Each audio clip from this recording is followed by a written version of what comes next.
dibanding teman-teman saya yang lulusan. Teman-teman, kedengar jelas suaranya? Jelas, jelas. Alhamdulillah. Dibanding teman-teman saya yang lulusan pondok gitu. Lulusan pondok kan pasti bahasa Arabnya lebih jago daripada lulusan SMA dong. Saya merasa aneh di situ. Kenapa justru saya lulusan SMA yang ditunjuk menjadi ketua kelas dan juga menjadi siswa andalan dosen waktu itu. Saya merasa di sini aneh gitu. Cuman alhamdulillah ini pengalaman yang saya dapatkan dan orang lain tidak dapatkan. Dan waktu itu tanggal sekitar akhir bulan Februari lah ya. Saya diwawancarai oleh tim surat kabar Mesir. Tim surat kabar Mesir mewawancarai beberapa siswa dari negara-negara lain dan Indonesia. Saya mewakili dari Indonesia. Saya diwawancarai oleh tim surat kabar Mesir. Waktu itu saya ditanya tentang bagaimana kondisi kampung kamu di Indonesia. Saya jelaskan kondisi kampung saya begini, begitu. Dan ini pengalaman baik juga bagi saya gitu, karena saya di Indonesia pun belum pernah gitu diwawancarai oleh tim surat kabar gitu, tim koran. Saya belum pernah diwawancarai di Indonesia, tapi di Mesir justru saya mendapatkan pengalaman ini gitu. Ini pengalaman baik yang saya dapatkan di Mesir. Dan nggak sampai situ, saya juga ketika tinggal di sini, saya tinggalnya di flat ya, kayak di apartemen lah ya. Di apartemen, dan nggak jauh dari apartemen saya, di situ ada masjid, dan saya kalau sholatnya di situ. Dari situ ada syekh imam di situ, dan beliau suaranya luar biasa, suaranya bagus, dan punya hafalan yang luar biasa kuatnya. Dan saya waktu itu pengen banget untuk mulazamah setoran hafalan dengan beliau gitu. Maka saya waktu itu coba beranikan diri untuk melobi lah, ibaratkan berbicara kepada beliau, bahwasanya ya Syekh tolong terima saya sebagai murid dalam menghafal Quran gitu. Waktu itu Syekh merasa keberatan gitu karena Syekhnya memiliki kesibukan-kesibukan yang menyita waktu beliau gitu. Tapi alhamdulillah Syekhnya menyanggupi, dan akhirnya saya dimasukkan oleh Syekh tersebut ke dalam sebuah markaz yang bernama Darul Minshawi. Minshawi ini salah satu qari yang masyhur di Mesir, Syekh Siddiq Al-Minshawi, dan nama Minshawi inilah yang diambil menjadi nama markaz tersebut. Dan tidak sampai di situ juga. Saya juga alhamdulillah di sini mencoba untuk terjun di dunia bisnis juga. Jadi teman-teman jangan berpikir bahwasannya mahasiswa Al-Azhar itu terpaku dengan belajar saja gitu. Enggak, di sini ada juga teman-teman yang ingin organisasi bisa, teman-teman yang ingin berbisnis juga bisa, teman-teman yang ingin kerja juga bisa. Tergantung bagaimana niat awal teman-teman untuk melanjutkan studi di Mesir gitu. Kalau fokusnya memang belajar, ya ahlan silakan belajar, terus fokus belajar. Kalau ingin fokusnya belajar juga sambil menghafal Quran silakan. Tapi hebat jika teman-teman ingin belajar juga, setoran hafalan juga, bisnis juga, organisasi juga, itu hebat banget. Karena teman-teman ambil semua kapasitas potensi diri teman-teman. Kalau pengalaman baik mungkin sampai di situ dulu Bu Asri, karena memang saya di sini baru 7 bulannya, jadi nggak terlalu banyak gitu pengalaman-pengalaman baik gitu. Right. Tapi alhamdulillah itu yang membuat saya bersyukur gitu, karena ini yang saya dapatkan dan orang lain tidak dapatkan atau belum dapatkan gitu. Kalau bicara tentang destinasi wisata di Mesir, memang Mesir terkenal dengan tempat wisatanya, yaitu piramida Giza dan juga benteng Qal'ah Salahuddin Al-Ayyubi, dan juga apalagi Sungai Nil. Habis itu apa ya? Mesir itu benteng Zuaila. Terus banyak deh teman-teman. Saya Luxor, terus Alexandria gitu. Itu banyak banget. Cuman saya dengan uang yang saya punya belum, ya teman-teman minta doanya supaya saya bisa refreshing di dalam tempat wisata, karena saya 7 bulan di sini belum pernah jalan-jalan. Amin, amin. Kan masih 7 bulan gitu ya. Nanti kalau udah setahun 2 tahun pasti salah kesana kemari gitu. Ibaratnya masih baru lah gitu. Insya Allah. Ya. Insya Allah, Kak. Nanti pengalaman akan baik mungkin itu ya. pengalaman baiknya luar Amin, biasa Allah. sekali. Ya Allah. Selanjutnya mungkin perlu teman-teman ketahui juga ya, ya. Jadi ketika kita hidup itu tidak selamanya kita memiliki hal-hal yang manis saja, tapi mungkin ada hal-hal yang perlu kita ambil pelajarannya melalui kejadian-kejadian yang sebaliknya ya. Nah, ini akan Brother Fariza ceritakan ke teman-teman, mudah-mudahan bisa diambil poin baiknya ya. Silakan, Brother. Apa saja sih yang membuat Brother Fariza di sana semakin ditempa gitu, dan nantinya pasti akan berbuah manis ya jika bisa melewati tempaan ini. Bismillahirrahmanirrahim. Teman-teman, saya rasa nggak adil kalau saya ceritakan pengalaman-pengalaman baik saya di sini saja gitu, tanpa menceritakan apa-apa pengalaman buruk saya di sini gitu. Nah, teman-teman, saya alhamdulillah tinggal di Kairo atau ibu kota Mesirnya lah. Teman-teman, apa sih yang ada di benak teman-teman jika kita berbicara tentang ibu kota? Ibu kota itu identik dengan kemajuan yang tinggi, semuanya tinggi, tidak terkecuali kriminalitasnya yang tinggi. Nah, teman-teman, di negeri Kinana, negara dengan musim dingin yang sangat dingin dan juga panas yang sangat panas, tentunya tidak mudah bagi siswa-siswa Indonesia yang melanjutkan studi di sini. Gitu. Saya akan coba ceritakan beberapa pengalaman buruk saya di sini, dan semoga teman-teman bisa ambil ibrohnya atau pelajarannya ya.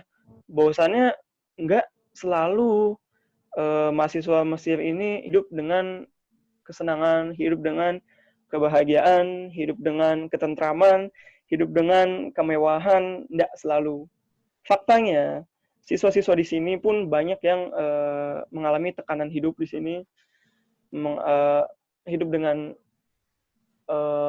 keterbatasan, hidup dengan penuh kesulitan, dan saya akan coba ungkap itu semua dalam sesi seminar kali ini, insya Allah. Berbicara tentang pengalaman buruk, saya akan coba ceritakan pengalaman buruk yang saya alami, dan juga setelah itu saya akan coba berbicara pengalaman buruk yang teman-teman saya alami di sini. Oke, saya akan pertama ceritakan pengalaman buruk yang saya alami di Mesir gitu ya. Oke, teman-teman, saya sampai Mesir tanggal 19 Desember. Akhir tahun berarti ya, akhir tahun banget.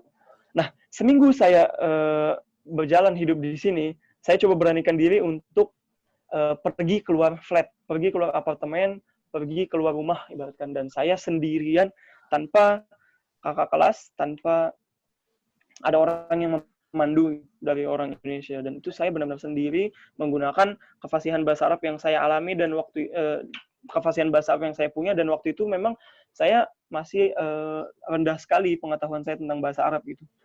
Jadi saya tergolong nekat waktu itu ya. Waktu itu saya coba pergi ke Masjid Al-Azhar, dan waktu itu saya cari bis nggak ketemu, dan akhirnya saya coba pesan Uber. Karena di sini nggak ada Gojek ya teman-teman. Gojek Grab di sini nggak ada. Jadi saya pakainya Uber, dan waktu itu saya ditipu sama Uber.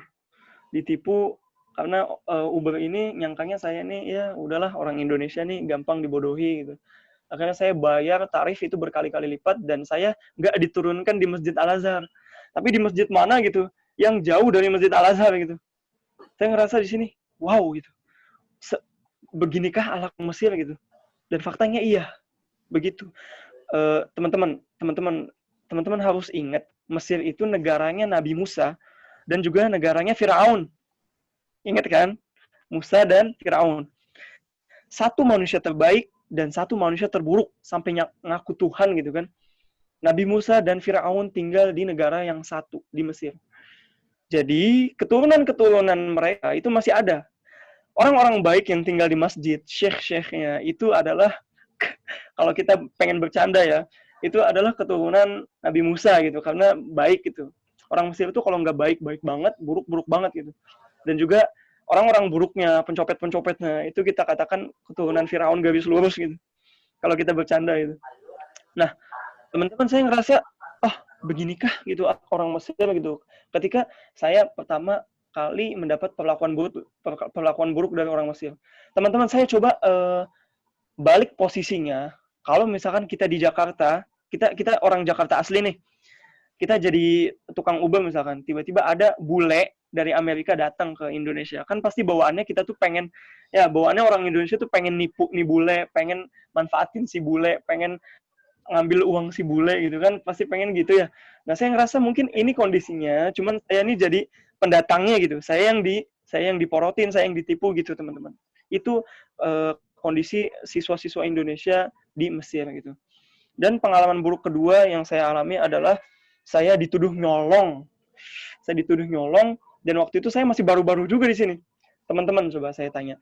Kalau teman-teman dituduh nyolong di Indonesia, kan teman-teman bisa ngejelasin ya, mohon maaf Pak, Bu, saya nggak nyolong. Ini barang saya ambil dari toko lain, bukan dari toko ini, gitu. Kan enak ya? Tapi ketika saya di Mesir, saya dituduh nyolong, saya gimana ngejelasinnya gitu. Saya coba akhirnya jelaskan pakai bahasa Arab yang ya seadanya gitu. Akhirnya orang Mesir paham, dan akhirnya saya selamat dari keroyokan warga gitu. Dan saya waktu itu mikir gimana kalau saya nggak berhasil menjelaskan keadaan saya gitu. Mungkin saya udah babak belur, nggak ada yang tahu kan.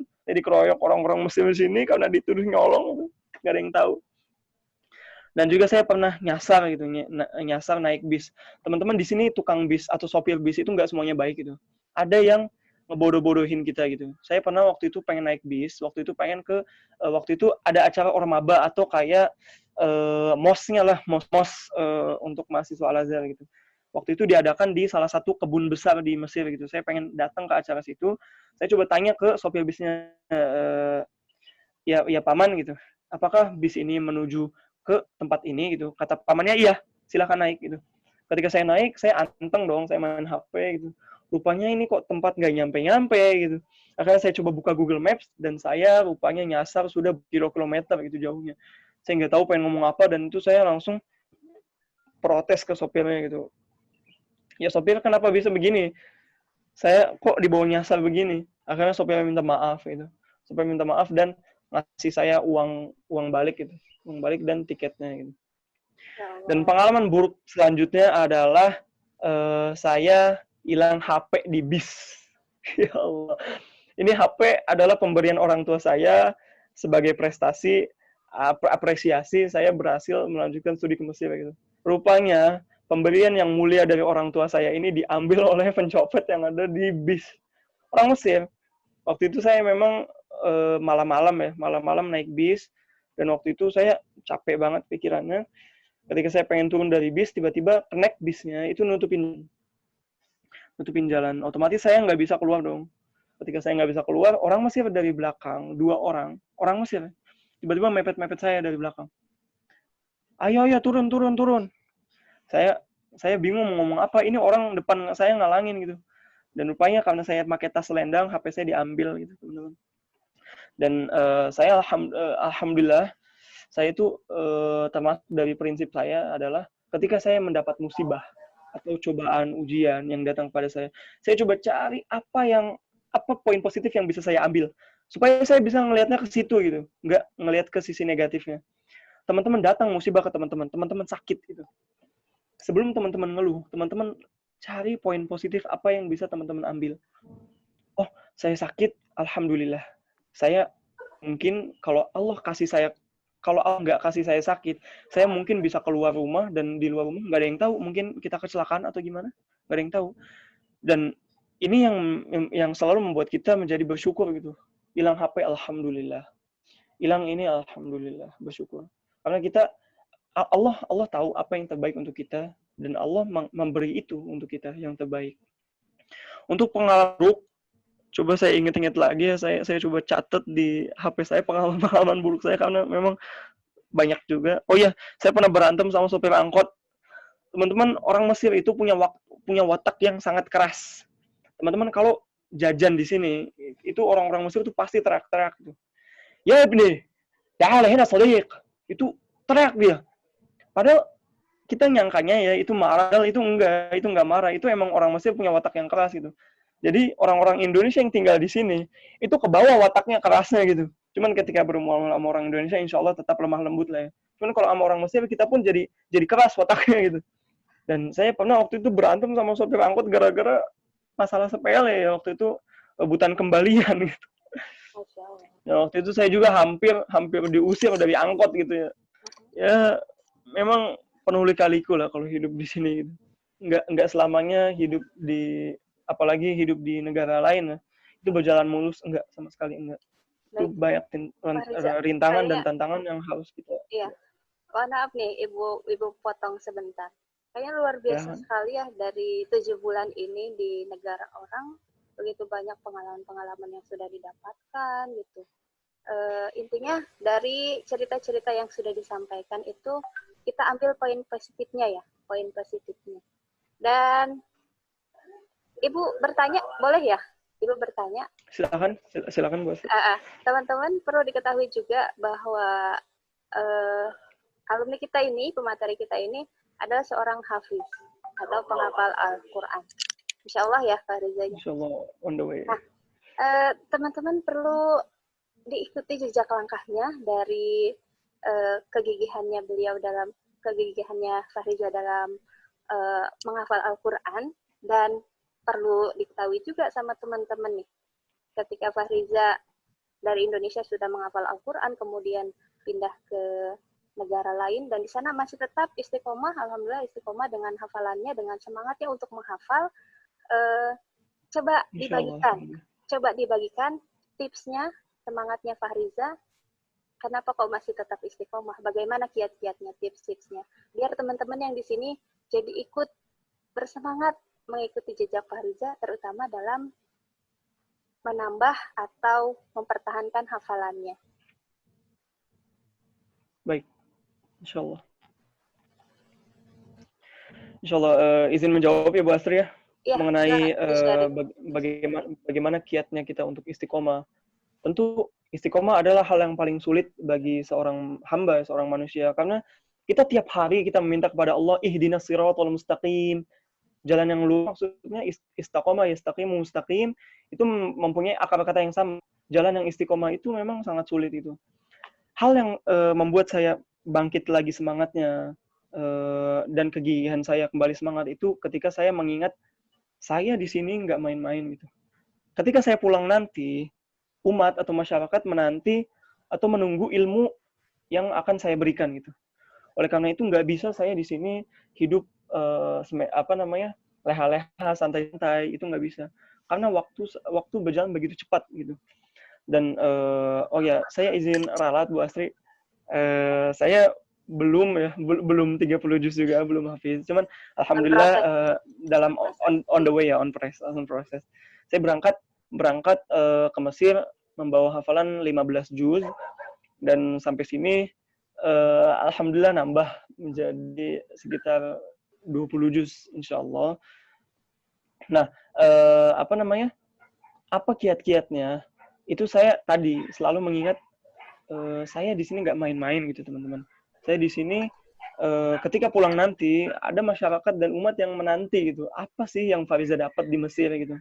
Kalau misalkan saya pulang ke Indonesia tanpa membawa hasil, saya ini nggak ada bedanya sedang berangkat atau setelah berangkat. Nanti masyarakat akan berpikir apa bedanya, ya kan? Apa bedanya Fariza berangkat ke Mesir dan nggak berangkat ke Mesir gitu? Apa bedanya Fariza berangkat ke Mesir dan nggak berangkat gitu? Kalau hasilnya ternyata sama gitu. Dan itu yang membuat saya, saya harus kejar target saya harus terus semangat belajar, saya harus terus nggak boleh hidup santai-santai, leha-leha, nggak bisa, nggak ada waktu di sini. Dan itu yang membuat saya terus semangat gitu. Akhirnya bangkit lagi semangatnya gitu.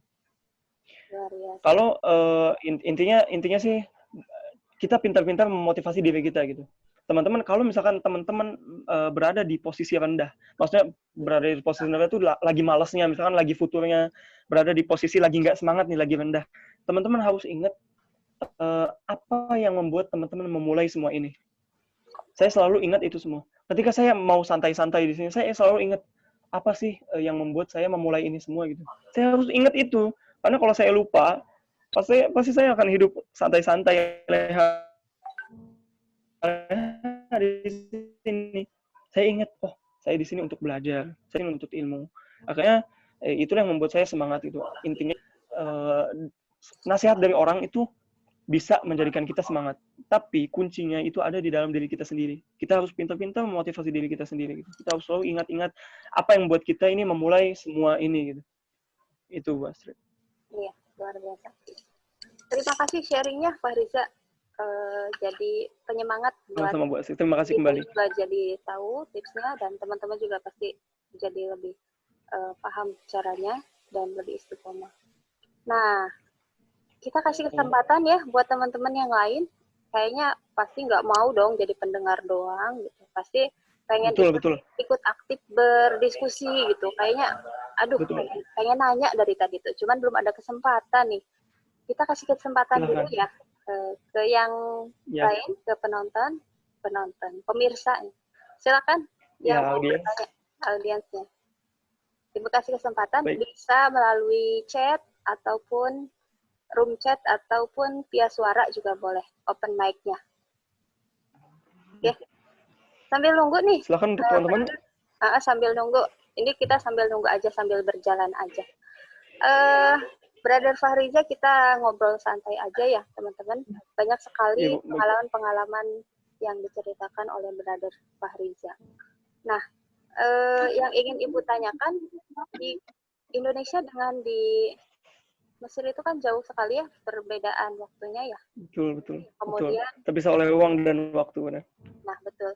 Bagaimana sih Brother Fahriza mengatur waktunya di sana gitu? Sementara Brother Fahriza masih harus tetap mengatur antara bisnis, pendidikan, kemudian ibadah juga, menghafal juga. Gimana tuh tips-tips mengatur waktu seorang mahasiswa di negara lain gitu? Ya, baik. Izin menjawab, Bu Astri, bagaimana cara saya atau teman-teman mahasiswa Mesir di sini mengatur waktu? Biasanya teman-teman di sini tuh mempunyai jadwal, dan itu jadwal nggak bisa kita ingat jadwalnya. Harus kita bikin, kita tulis, atau kita bikin tabelnya, dan kita tempel itu di tempat yang kita selalu ingat, kita selalu lihat gitu. Dan itu yang membuat kita, oh ini waktunya untuk mengaji, oh ini waktunya untuk belajar, oh ini waktunya untuk terjun di dunia bisnis, oh ini waktunya untuk setoran syekh, oh ini waktunya untuk istirahat. Dan itu yang membuat saya terlatih skill dalam memanajemen waktu. Dan saya rasa skill ini bakal terus terpakai sampai di Indonesia gitu. Skill mengatur waktu ini nggak terpakai, pasti terpakai gitu. Karena seseorang yang produktif itu pasti dia di awal-awal pasti kesulitan mengatur waktu. Tapi seiring berjalannya waktu, semakin dia terlatih, semakin tinggi jam terbang dia akan semakin profesional dan dia akan semakin tertib dalam mengatur waktunya gitu. Dan teman-teman, begitu mulianya Islam memandang waktu, sampai Islam mengibaratkan waktu seperti pedang. Apabila kita tidak bisa mengatur waktu dengan baik, maka waktu itu yang akan membunuh kita gitu, teman-teman. Teman-teman, waktu itu berjalan begitu cepat. Nggak kerasa, teman-teman.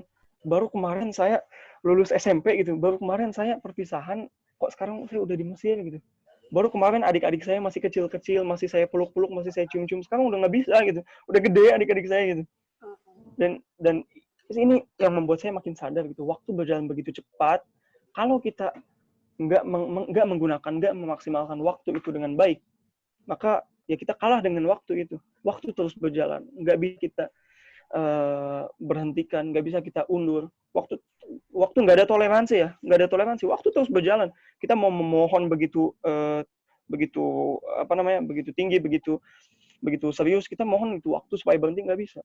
1 detik demi detik, menit demi menit, hari, minggu, bulan berlalu begitu cepat.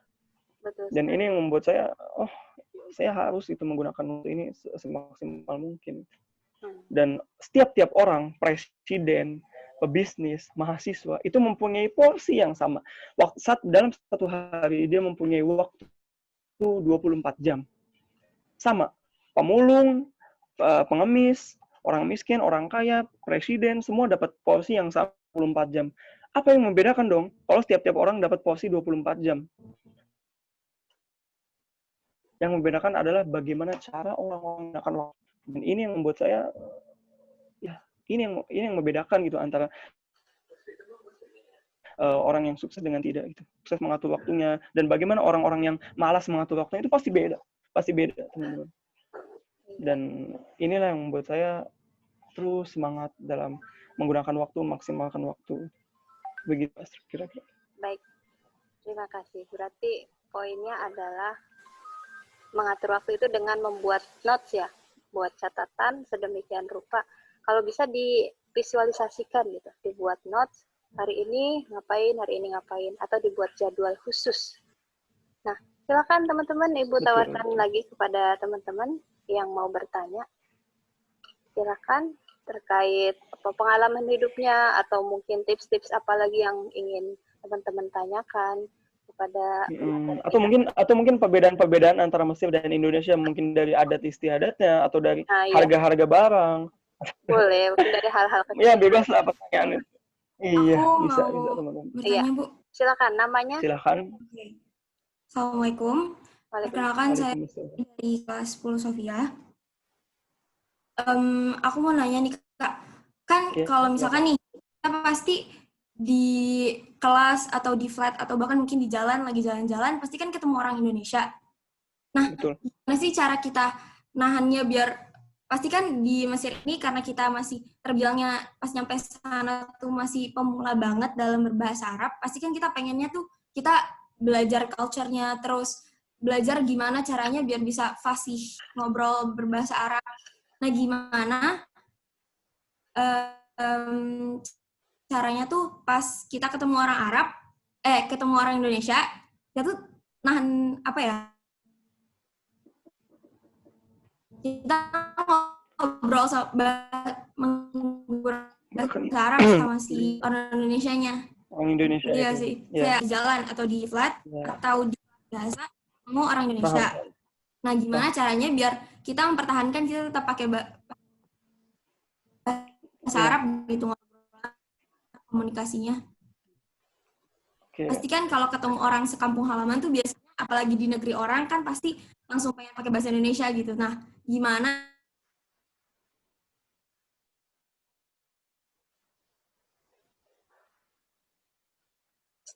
Terputus ya?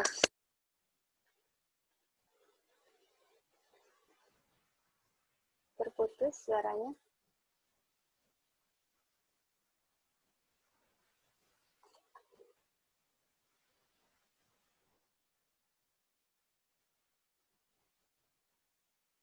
Orang Indonesia, kalau boleh saya buka, saya jujur-jujuran, ketemu orang Indonesia adalah hal yang luar biasa juga gitu kan. Walaupun banyak juga orang Indonesia di sini, tapi ketika kita bertemu dengan orang Indonesia, mungkin teman-teman ngerasa biasa aja ya, tapi kita ngerasanya beda karena kita ini di negara orang, bukan di negara Indonesia gitu.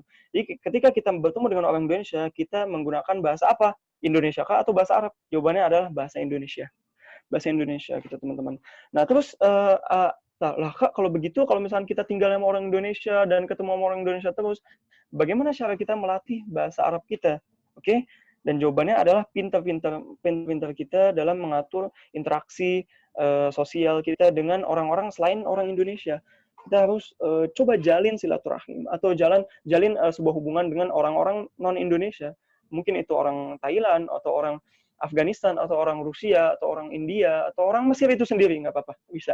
Dan itu melatih banget kefasihan kita dalam berbicara bahasa Arab gitu. Dan fakta yang jarang orang-orang Indonesia ketahui bahwasannya banyak juga mahasiswa-mahasiswa Indonesia di sini yang bahkan nggak bisa bahasa Arab. Itu fakta yang menyedihkan. Karena mereka ketika sampai di Mesir tinggal bersama orang-orang Indonesia, berinteraksi, jualan jual beli dengan orang Indonesia, karena di sini pun ada pasar Asia gitu. Jadi dia menjual barang-barang pokok seperti di Indonesia gitu, seperti tahu, tempe, terus bumbu-bumbu, terus juga minuman yang ada di Indonesia gitu, dia jual juga di pasar Asia gitu. Jadi nggak mudah juga kita menggunakan menggunakan bahasa Arab gitu. Harus pintar-pintar kita menjalin hubungan dengan orang non-Indonesia. Intinya di situ. Tapi pertanyaannya, apakah ketika kita bertemu dengan orang Indonesia kita menggunakan bahasa Arab? Jawabannya tidak. Kita menggunakan bahasa Indonesia, bahasa tanah air tercinta kita, bahasa Indonesia. Luar biasa sekali, Fariza. Ya, terima kasih, Syafitri. Kira-kira sudah jelas atau masih ada lagi? Mungkin dari teman-teman. Alhamdulillah udah jelas, Bu. Oke. Alhamdulillah. Semoga jadi tahu ya setelah dijelaskan tadi. Teman-teman yang lain boleh silakan bertanya. Jadi, brother, intinya bahasa itu penting ya ketika kita berada di negara orang lain. Bahasa itu menjadi penting sekali. Salah satu senjata utama kita, ya, perlindungan betul, diri kita. Betul banget. Ya, karena kita harus berinteraksi dengan orang lain menggunakan bahasa itu sendiri. Jadi bekal utama adalah bahasa dikuasai semahir mungkin, ya, semahir mungkin agar kita selamat di negeri orang, gitu ya. Itu yang pertama, teman-teman, ketika ingin melanjutkan kuliah ke negara lain, entah itu di Mesir atau negara lain, jangan lupa semangat belajar bahasanya dulu ya. Tuh, jadi poin pentingnya itu. Betul. Ada lagi teman-teman? Kalau teman-teman. Ya, sebentar, brother di sini sudah menunjukkan pukul 11:10 ya. Kalau yang Ikhwan mungkin akan melaksanakan sholat Jumat, tapi kita kita batasi 10 menit lagi ya. 10 menit insya lagi. Insya Allah. Sesi sesi acara ini. Kalaupun nanti lebih awal, berarti kita akhiri untuk persiapan teman-teman Ikhwan untuk sholat Jumat. Oke, Mangga, masih bisa dibuka untuk pertanyaan. Kemudian tadi poin penting dari Brother Fahriza itu ketika kita merasa lelah ya, merasa letih, ingat ke niat awalnya. Sesuai dengan tema kita kali ini, be a stronger student. Be a stronger student. Jadi gimana sih jadi siswa yang kuat itu seperti apa ketika kita ditempa ya, brother ya? Pasti banyak tempaannya. Kita jangan mikirnya yang manis-manis aja gitu. Tapi pasti rintangannya juga ada. Gimana caranya biar kuat gitu. Tips dari Pak Riza tadi apa katanya? Ingat ke niat awalnya. Niat awalnya. Niat awal. Apa alasan kita memulai itu semua? Gitu? Nah, alasan kita memulai itu apa gitu. Sehingga kita berpikir lagi, flashback lagi, dan kuat lagi gitu untuk menjalani semua rintangan-rintangan ini. Oke, teman-teman, boleh silakan yang ingin bertanya. Ibu, maaf, aku mau bertanya. Iya, silakan.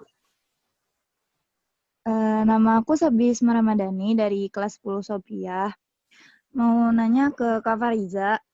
Iya, silakan. Kan Kakak belajar di luar negeri itu udah lumayan lah ya, 7 bulan itu. Pernah ngalamin homesick nggak, Kak? Kangen sama rumah, kangen sama keluarga yang lain yang ada di Indonesia. Gimana Kakak ngatasinnya gitu? Karena jauh. Ya, pertama-tama saya ngucapin makasih banyak ke Sabi Hisma ya, karena ini pertanyaan relate banget sama saya gitu. Teman-teman, perlu teman-teman ketahui, saya ini nggak pernah mondok, nggak pernah namanya merantau, tapi sekali yang merantau ini jauh banget gitu ke Mesir. Jadi ketika dapat pertanyaan apakah pernah merasakan homesick, hampir setiap hari. Jadi saya kangen banget sama rumah gitu, kangen sama Indonesia. Karena ini pertama kalinya saya ninggalin Indonesia, juga pertama kalinya saya ninggalin keluarga. Dan ketika ditanya kangen atau enggak, tentu kangen banget itu. Apa cara saya untuk menghilangkan kangen itu? Saya di laptop ini punya foto-foto dokumentasi saya waktu kecil, keluarga, dan teman-teman sekolah saya. Dan itu selalu saya lihat-lihat lagi itu foto-foto itu. Dan itu lumayan ngobatin rasa rindu. Dan juga dengan media yang kita punya saat ini, kita bisa menggunakan fasilitas bernama video call. Dan itu ngobatin banget itu. Walaupun setiap video call kadang ya namanya orang tua ya kadang menangis ngelihat anaknya jauh di negara lain gitu. Dan seorang anak pun punya naluri yang sama gitu. Pasti nangis ketika melihat ibunya menangis gitu. Dan ketika saya video call sama orang tua, itu membuat saya jadi mempunyai tekad yang tinggi untuk menabung beli tiket pesawat untuk pulang ke tanah air tercinta gitu. Semoga segera ya Pak Riza. Begitu Semoga studinya lancar, studi di sana lancar, kemudian tabungannya segera bertambah gitu, supaya bisa dengan sukses kembali ke negara tercinta. Ada Bu Astri, kita punya pertanyaan lagi nih Bu. Ada ya, silakan dijawab. Perlu Ibu bacakan ya. Assalamualaikum. Boleh. Bertanya, untuk biaya hidup di sana tergolong mahal atau gimana ya Kak? Nah, itu lebih ke finansial ya.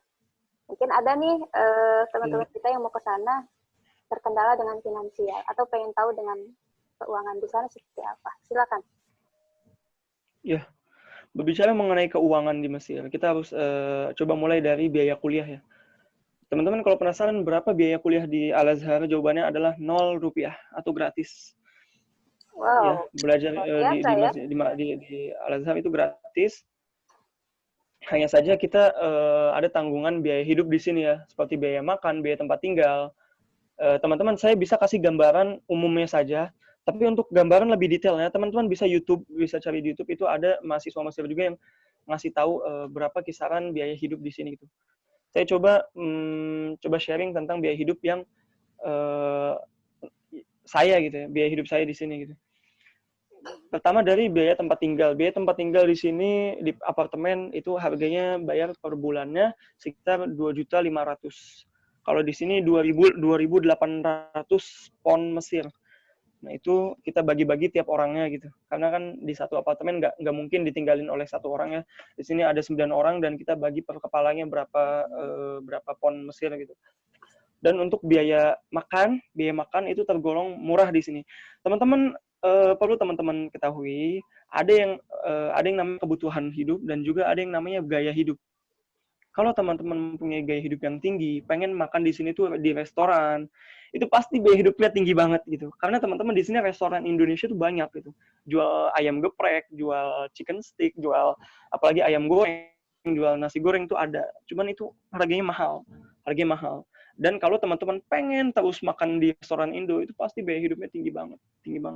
Dibanding kalau kita pengen hidup sederhana, kita masak di sini. Kalau Fariza di sini masak. Jadi ada jadwalnya, tiap orang masak, dan masaknya itu di sini murah-murah gitu ya. Kalau kita beli bawang, cabai, terus timun, wortel, daging, di sini tuh murah gitu teman-teman. Cuman yang mahal itu barang pokok dari Indonesia. Contoh misalkan tempe, tahu di sini mahal, sereh, terus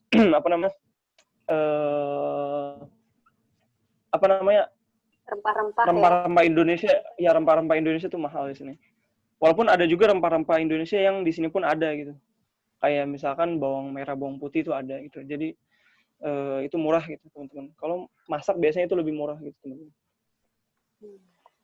Untuk biaya hidup gambaran umumnya seperti itu. Cuman kalau yang bertanya ini ingin punya informasi lebih detailnya untuk biaya transportasi, biaya internet, biaya macam-macamnya gitu, biaya jajannya, itu bisa cari di YouTube. Itu harganya di input di situ dan detail sekali insya Allah. Oke, satu pertanyaan lagi ya, brother. Kita Boleh. Pertanyaan terakhir sebelum ke closing. Ya. Ada lagi kah? Silakan teman-teman Ikhwan mungkin ingin bertanya. Iya, yang nanya Ahwat. Ada nih Bu, Berliana dari Sofia. Di mana? Di chat. Di chat. Silakan dibacakan. Bismillah. Mana tadi ya? Assalamualaikum, izin bertanya Kak, metode belajar dari sana bagaimana ya Kak? Oke, mungkin maksudnya metode belajar kampusnya ya. Oke, teman-teman, kuliah di Al-Azhar, 1 tahun pertama kita nggak kuliah. Kita kelas bahasa dulu, seperti yang tadi saya sudah sampaikan. Kita 1 tahun pertama kita belajar menguatkan bahasa dulu, 1 tahun. Berarti kalau lancar itu 5 tahun ya. 5 tahun kalau lancar. Karena 1 tahun pertama itu ke kelas bahasa, nanti 4 tahunnya kuliah. Oke. Belajar bahasa Arab, kelas bahasa itu ada 7 tingkatan. Kita harus tuntasin tiap tingkatnya. Ketika udah beres sampai tingkat 7, baru kita masuk ke kampus kuliah. Oke. Metode belajar di kampus itu mempunyai sistem yang nggak jauh seperti di Indonesia. Seperti tanggal ujian ditentukannya oleh kalender Masehi gitu kan, di Indonesia juga seperti itu. Beda dengan di Saudi. Kalau Saudi itu menggunakan tanggalan Hijriyah gitu. Jadi ujiannya mengikuti tanggal Hijriyah gitu. Selebihnya sama aja untuk metode belajar di Al-Azhar, cuman ada satu yang bikin beda gitu, yang membedakan Al-Azhar dengan kampus-kampus lainnya, yaitu apa? Di Al-Azhar nggak ada absen. Jadi boleh nggak masuk, boleh masuk.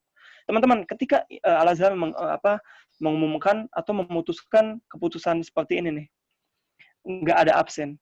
Ada 2 pandang yang berbeda. Cara pandang yang pertama adalah, Al-Azhar nggak ada absen. Berarti maksudnya adalah ini nggak ada absen. Teman-teman kalau waktu libur pun mau masuk silahkan masuk aja gitu. Kalau kuliah kuliah aja, kampus terbuka pintunya gitu. Itu cara pandang yang pertama. Jadi kita boleh belajar tiap hari gitu. Itu cara pandang yang pertama. Cara pandang yang kedua adalah cara pandang orang malas gitu.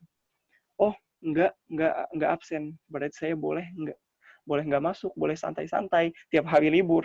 Itu cara pandang orang yang kedua. Dan salah satu sisi positif dari keputusan Al-Azhar tidak ada absen adalah Al-Azhar itu sangat pengertian apabila ada siswanya yang mempunyai hajah atau urusan yang mana misalnya urusan ini sangat mendesak atau dia ada urusan-urusan yang penting atau dia lagi sakit. Jadi ketika dia absen nggak masuk itu nggak mempengaruhi kelulusan dia gitu. Jadi itu yang membedakan. Al-Azhar nggak ada absen. Dan juga yang kedua, tingkat kesulitan ujiannya Al-Azhar itu sangat tinggi. Al-Azhar itu mempunyai tingkat kesulitan ujiannya yang sangat tinggi. Soal ujian itu jika dibandingkan dengan kampus-kampus Timur Tengah yang lain, Al-Azhar itu mempunyai tingkat kesulitan yang sangat tinggi. Dan ini yang membuat mahasiswa Indonesia membludak di sini. Karena input dan outputnya itu nggak sesuai, nggak senilai. Inputnya tiap tahunnya mahasiswa Indonesia ke Al-Azhar ini banyak banget yang masuk. Tahun saya aja ada 1.000. Tapi tiap tahun yang lulus itu mungkin berapa ratus orang itu. Ya, orang Indonesia di sini pun banyak gitu, teman-teman. Terima kasih.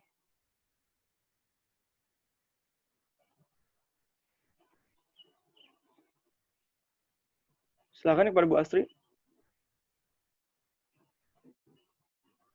Bu Astri lagi di mute kayaknya. Terima kasih, Pak Riza. Sepertinya cukup ya.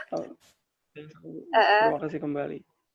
Karena waktunya sudah hampir ke persiapan Jumatan. Kalau di sini untuk teman-teman Ikhwan. Teman-teman minta waktunya dulu sebentar sebelum kita mengakhiri. Kita berfoto bersama dengan pemateri kita. Boleh. Dengan alumni. Silakan dibuka teman-teman kameranya. Kameranya dibuka silakan. Sebagai dokumentasi menghadap ke kamera.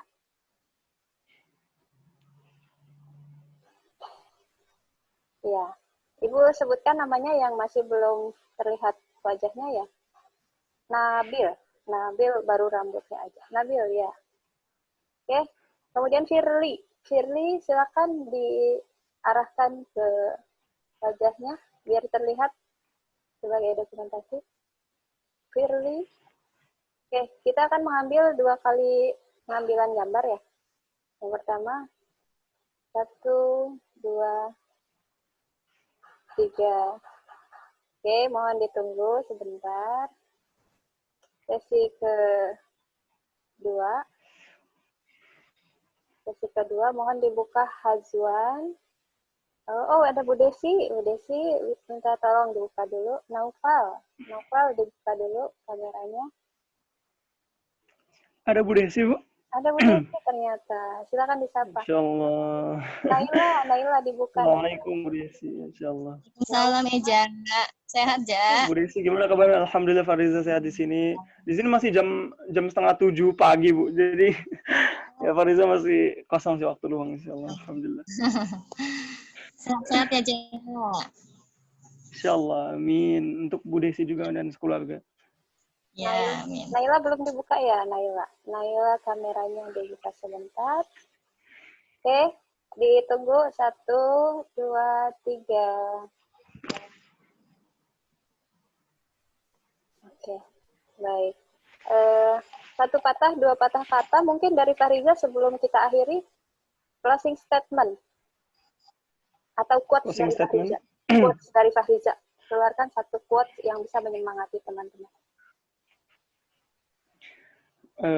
Bismillah teman-teman, kalau dikata quotes mah Fariza itu sebenarnya nggak pintar untuk bikin kata-kata gitu ya.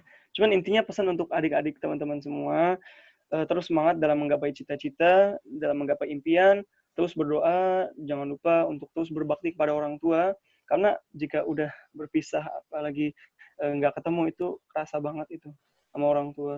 Dan teman-teman intinya tadi nggak apa-apa kita beristirahat, berada di titik semangat yang rendah, kita nggak apa-apa beristirahat sebentar.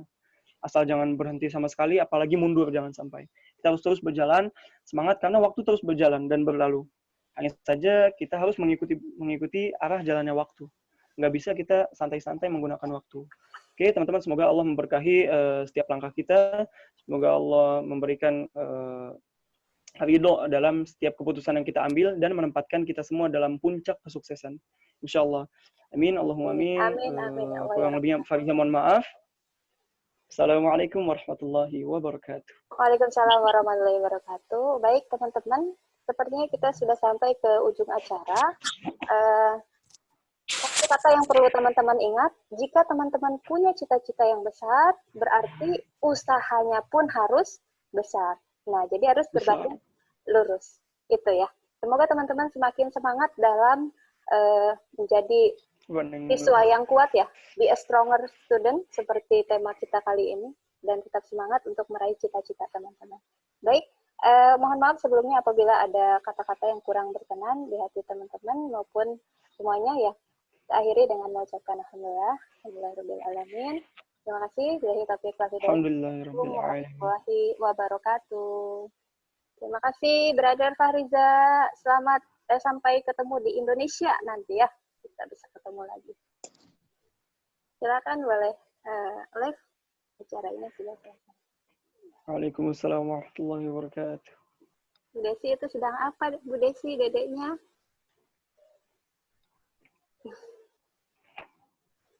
WFH-nya ngasuh, Bu. Oh, itu mainan air. Iya. Mainan air. Pasti sehat. Alhamdulillah sehat, Bu Desi. Pak Riza di sana jam berapa? Sekarang jam berapa, Ja, di sana? Sudah off apa ya, Pak Riza ya? Oke, teman-teman Iwan, silakan persiapkan diri untuk salat Jumat. Masih ada. Jam berapa, Ja, di sana, Ja? Jam 6:30, Bu. Ini teman-teman bagi yang pengen lihat. Teman-teman masih ada nggak ya? Nggak Bu, pagi hari. Oh, gitu. Iya. Padat banget ya pemukimannya ya? Iya, di sini apartemen-apartemen gini, Bu. Mereka tinggal di satu syakoh gitu atau imarah. Panas ya, musim panas sekarang ya? Iya, sekarang musim panas, cuman udah on the way menuju musim dingin sih, insya Allah. Oh, gitu. Oh, ini Najwa. Najwa, assalamualaikum Najwa. Waalaikumsalam. Temannya Malika ya? Bukan. Oh, kenal sama Brother Fariza.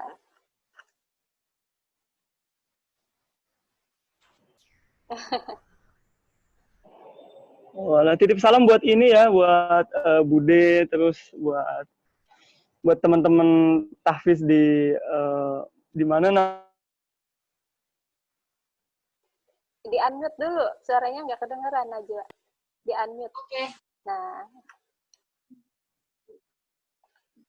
terputus nih, putus-putus. Bisa suara ininya, videonya. Mungkin terkendala sinyal ya. Ya Allah.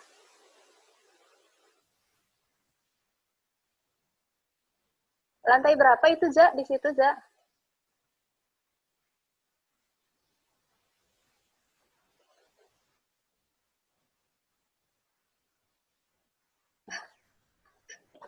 Baik, Bu Asri, alhamdulillah di Mesir juga masjid udah mulai untuk membuka sholat Jumat, yang mana sebelumnya itu nggak bisa sholat Jumat di masjid.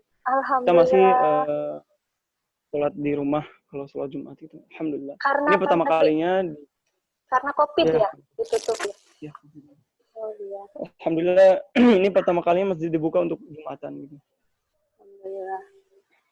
Itu di lantai berapa, Zak? Dari ketinggian berapa lantai? Saya lantai 4 di sini, Bu. Oh, lantai 4. Tapi kayak tinggi banget ya? Kayak dari atas ujung gitu. Enggak sih. Ini masih ada atasnya tuh, masih ada ke atas lagi gitu. View-nya tuh gedung-gedung aja ya. Gedung-gedung, Bu, karena jendela gedung, ya.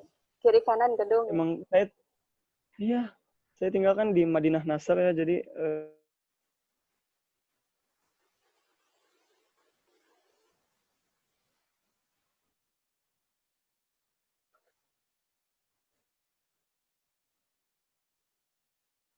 putus.